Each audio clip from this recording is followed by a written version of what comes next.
അതില് ഫ്രാൻസിസക് എന്നു പേരുള്ള ഒരു മനുഷ്യനുണ്ടായിരുന്നു. ആ മനുഷ്യന് ഭാര്യയും 9 കുഞ്ഞുങ്ങളും ഉണ്ടായിരുന്നു. ആ മനുഷ്യൻ താനും പട്ടിണി കിടന്ന് മരിക്കേണ്ടവരുടെ കൂട്ടത്തിൽ പെട്ടു എന്നറിയുമ്പം എനിക്കെൻ്റെ ഭാര്യയും കുഞ്ഞുങ്ങളും ഉണ്ട്, എങ്ങനെയെങ്കിലും എന്നെ ഒന്ന് രക്ഷിക്കണം എന്ന് പറഞ്ഞ് അദ്ദേഹം നിലവിളിച്ചുകൊണ്ടിരിക്കുമ്പോൾ തടങ്കൽ പാളയത്തിൽ അനേകർക്ക് പ്രത്യാശ നൽകിക്കൊണ്ടിരുന്ന ആ പുരോഹിതൻ മുന്നോട്ട് വന്നിട്ട് പറഞ്ഞു, അദ്ദേഹത്തെ വിട്ടേരെ, അതിനു പകരം ഞാൻ മരിക്കാം എന്ന് അദ്ദേഹം അധികാരികളുടെ മുൻപിൽ പറഞ്ഞു.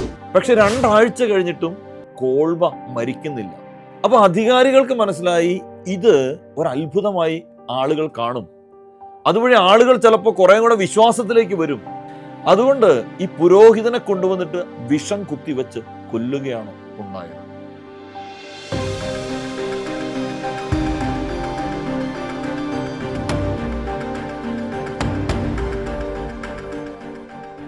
പരിശുദ്ധ അമ്മയെ പ്രാണന തുല്യം സ്നേഹിച്ച, പറഞ്ഞ വചനം ഒരക്ഷരം തെറ്റാതെ അതിൻ്റെ പരിപൂർണതയിൽ ജീവിച്ച ആ വിശുദ്ധൻ ജനിക്കുന്നത് 1897 പോളണ്ടിലെ അതീവ ഭക്തരായ ക്രൈസ്തവ വിശ്വാസികളായ മാതാപിതാക്കളിൽ നിന്നാണ്. പോളണ്ടുകാരനായ ജോൺ പോൾ II മാർപ്പാപ്പയെ പോലെ പരിശുദ്ധ അമ്മയുടെ കരം പിടിച്ച് പരിശുദ്ധ അമ്മ ഈശോയോട് ചേർത്ത് പിടിച്ച ആ വിശുദ്ധൻ മറ്റാരുമല്ല, വിശുദ്ധ മാക്സിമില്യൻ കോൾബെ. രക്ഷിക്കാൻ കഴിവില്ലാത്തൊരു ദൈവത്തോട് ഇനിയും പ്രാർത്ഥിക്കണോ? നമ്മുടെ ദൈവം നമ്മോടൊപ്പം വേദനിക്കുന്നവനാണ്.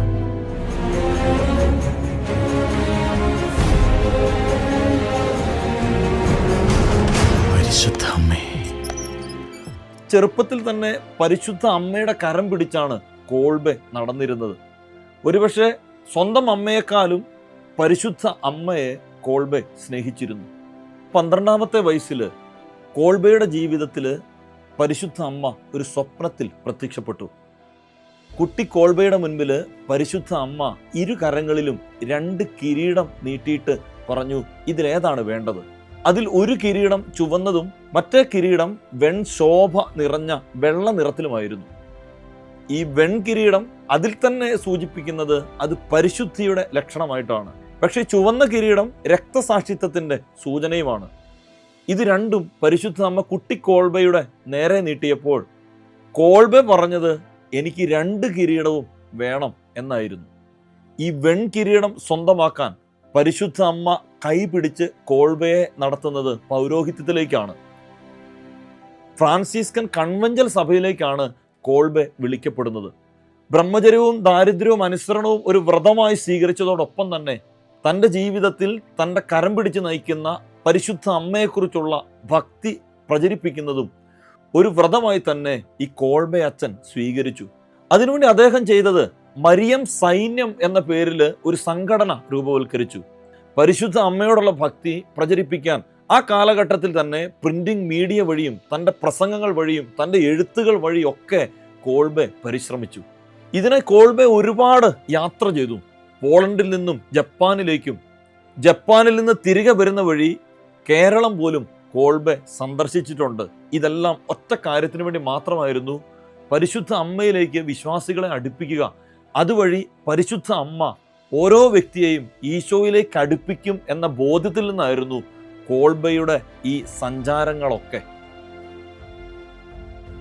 കോൾബെ അച്ഛൻ പോളണ്ടിൽ നിന്ന് ജപ്പാനിലേക്ക് യാത്ര തിരിക്കുമ്പോൾ ഉണ്ടായ സാഹചര്യമല്ല കോൾബെ അച്ഛൻ 1941 പോളണ്ടിലേക്ക് തിരിച്ചു വരുമ്പോൾ.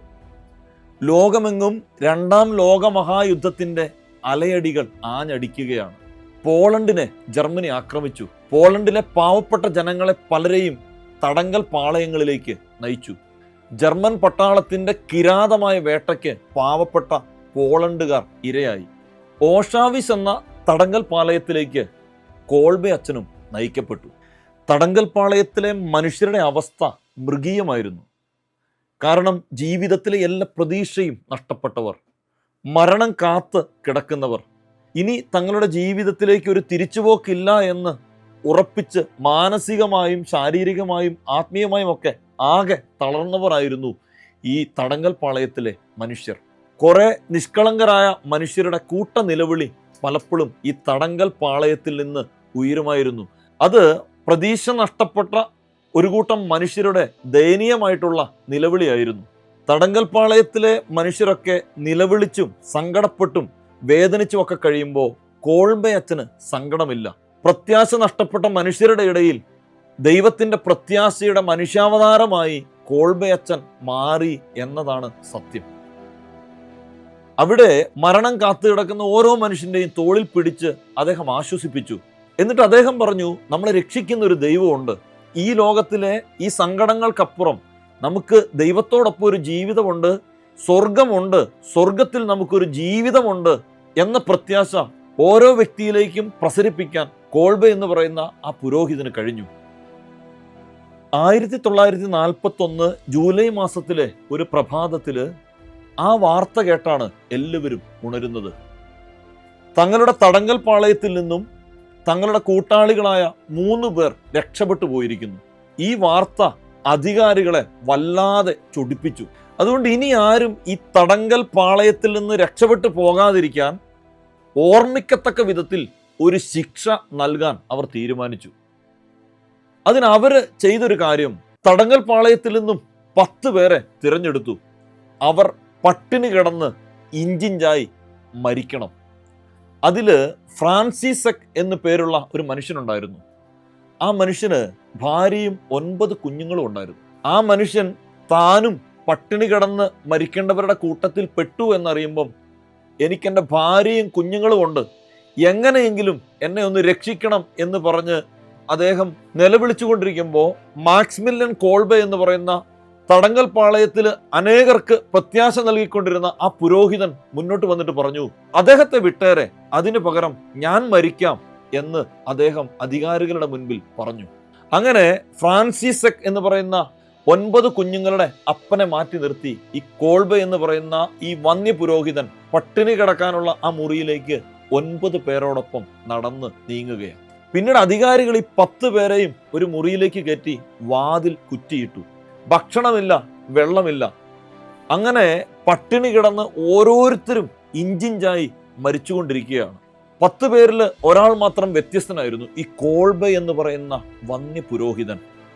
അദ്ദേഹം ഈ 9 പേരിലും മരണത്തിനപ്പുറം ദൈവത്തെ കാണാൻ പ്രേരിപ്പിച്ചുകൊണ്ടേയിരുന്നു. അങ്ങനെ അദ്ദേഹത്തിൽ നിന്നും പ്രത്യാശ ഒരാളിൽ നിന്ന് മറ്റൊരാളിലേക്ക് പടർന്നുകൊണ്ടിരുന്നു. ഈ 9 പേരെയും നല്ല മരണത്തിന് ഒരുക്കാൻ ഈ കോൾബയ്ക്ക് കഴിഞ്ഞു. അങ്ങനെ ആഴ്ചകൾക്കുള്ളിൽ ഭക്ഷണവും വെള്ളവും കിട്ടാതെ തൻ്റെ കൂടെ ഉണ്ടായിരുന്ന 9 പേരും മരിക്കുന്നത് ഈ കോൾബ എന്ന് പറയുന്ന പുരോഹിതൻ കണ്ടു. പക്ഷെ 2 ആഴ്ച കഴിഞ്ഞിട്ടും കോൾബ മരിക്കുന്നില്ല. അപ്പൊ അധികാരികൾക്ക് മനസ്സിലായി ഇത് ഒരു അത്ഭുതമായി ആളുകൾ കാണും, അതുവഴി ആളുകൾ ചിലപ്പോൾ കുറെ കൂടെ വിശ്വാസത്തിലേക്ക് വരും. അതുകൊണ്ട് ഈ പുരോഹിതനെ കൊണ്ടുവന്നിട്ട് 1941 ഓഗസ്റ്റ് 11 തീയതി വിഷം കുത്തിവെച്ച് കൊല്ലുകയാണ് ഉണ്ടായത്. 1982 ഒക്ടോബർ 10 തീയതി പോളണ്ടുകാരനായ ജോൺ പോൾ രണ്ടാമൻ മാർപ്പാപ്പ തൻ്റെ തന്നെ രാജ്യക്കാരനായ കോൾബയെ വിശുദ്ധനായി ഉയർത്തി. ഇന്ന് വിശുദ്ധ കോൾബെ മാധ്യമപ്രവർത്തകരുടെയും ലഹരി ഉപയോഗിക്കുന്നവരുടെയും ജയിൽ പുള്ളികളുടെയും ഒക്കെ മധ്യസ്ഥനായി സഭ വണങ്ങുന്നു. നമ്മൾ ഈ കോൾബയിൽ നിന്നും പഠിക്കേണ്ട 2 കാര്യമുണ്ട്. ഒന്ന്, പരിശുദ്ധ അമ്മയുടെ കരം പിടിച്ചാൽ പരിശുദ്ധ അമ്മ നമ്മളെ ഈശോയിലേക്ക് എത്തിക്കും.